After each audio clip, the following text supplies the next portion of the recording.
আসসালামু আলাইকুম রাহমাতুল্লাহি ওয়া বারাকাতুহু। সুপ্রিয় সম্মানিত দর্শক ও শ্রোতা, আশা করি মহান রব্বুল আলামিনের দয়ায় আপনারা সকলেই ভালো আছেন। সুপ্রিয় সম্মানিত দর্শক ও শ্রোতা, আজকে বিশ্বনবী সাল্লাল্লাহু আলাইহি ওয়াসাল্লামের জীবনী থেকে একটি ঘটনা বর্ণনা করব। ঘটনার শিরোনাম হচ্ছে হুজুরে পাক সাল্লাল্লাহু আলাইহি ওয়াসাল্লামের পিতা আব্দুল্লাহ কুরবানি। সুপ্রিয় সম্মানিত দর্শক ও শ্রোতা, আপনাদের নিকট অনুরোধ থাকবে ঘটনাটি শেষ পর্যন্ত শোনার। এরূপ কথিত আছে যে আব্দুল মুতালিব তার এক পুত্র কুরবানি মানত করার পর তখন মানত পূর্ণ করেননি। এমনই এক অবস্থায় একদিন তিনি নিদ্রিতা অবস্থায় এক স্বপ্ন দেখলেন, হে আব্দুল মুতালিব, তুমি তোমার মানত পূর্ণ করো। এরূপ স্বপ্ন দেখে তিনি জাগ্রত হবার পর বিশেষ উদ্বিগ্ন হয়ে পড়লেন এবং নিজের পুত্রগণকে একত্রে ডেকে তিনি তার মানতের কথা বললেন। তারপর উক্ত মানত পুরা করার আদেশমূলক স্বপ্নের কথা তাদেরকে অবহিত করলেন। তারা পিতার কথা শুনে প্রত্যেকেই সানন্দে কুরবানি হতে আগ্রহ প্রকাশ করলো, কিন্তু কুরবানি করবেন মাত্র তার এক পুত্রকে। এখন কাকে কুরবানি করবেন তা নিয়ে খুবই সমস্যায় পড়লেন। এই সমস্যা সমাধান করার জন্য তিনি লটারির আশ্রয় গ্রহণ করলেন। লটারিতে তার সর্বকনিষ্ঠ পুত্র আব্দুল্লাহর নাম উঠল। আব্দুল মুতালিব আব্দুল্লাহকে সর্বাধিক স্নেহ করতেন, সুতরাং তাকে কুরবানি করতে তার মন চাইল না। তাই তিনি আবার লটারি করলেন। দ্বিতীয়বারেও আব্দুল্লাহর নাম উঠল।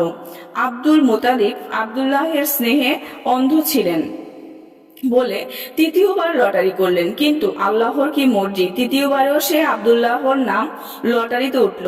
তখন আব্দুল মোতালিব পরিষ্কারভাবে বুঝতে পারলেন যে স্বয়ং আল্লাহ তাআলাই আব্দুল্লাহর কুরবানি কামনা করেন। তাই তিনি আর ইতস্থ না করে আব্দুল্লাহকে আল্লাহর পথে উৎসর্গ করে সংকল্প করলেন। কিন্তু আব্দুল্লাহর পেরেশানিতে নূরে মুহাম্মদ সাল্লাল্লাহু আলাইহি ওয়াসাল্লামের আলো বিচ্ছুরিত হচ্ছিল। তার রূপ লাবণ্য এবং সৌন্দর্যের প্রতি আত্মীয় স্বজন ও অন্যান্য লোকজন বিরোধিতা শুরু করলো এবং তারা সকলে বিশেষভাবে আব্দুল্লাহর মাতুলগণ আব্দুল্লাহর কুরবানিতে বাধা দান করবে বলে জানিয়ে দিল। এরূপ সংকটগ্রস্ত হয়ে আব্দুল মুতালিব ধর্মীয় পণ্ডিতদের দ্বারস্থ হলেন। তাদের কাছে সমস্ত ঘটনা খুলে বলে বিষয়টি সম্পর্কে জিজ্ঞেস করলেন।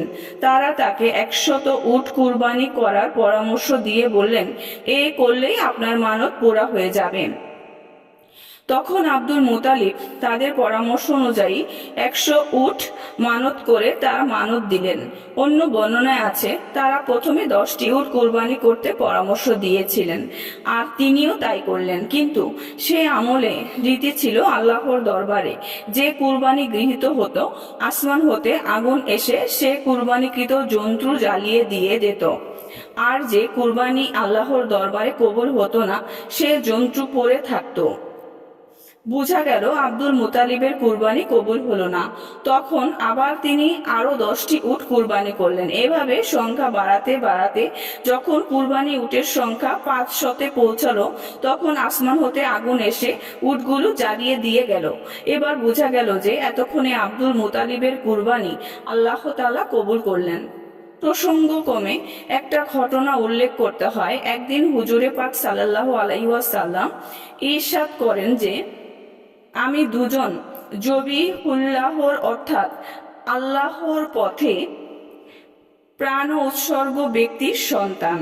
তাদের একজন হযরত ইসমাইল জবিহুল্লাহ এবং অন্যজন আব্দুল্লাহ জবিহুল্লাহ। সুপ্রিয় সম্মানিত দর্শক ও শ্রোতা, আজকের ঘটনাটি এই পর্যন্তই। ঘটনাটি যদি ভালো লেগে থাকে অবশ্যই চ্যানেলটি সাবস্ক্রাইব করবেন, লাইক করবেন, কমেন্ট করবেন এবং বেশি বেশি শেয়ার করে দিবেন। সবাই ভালো থাকবেন। আল্লাহ হাফেজ।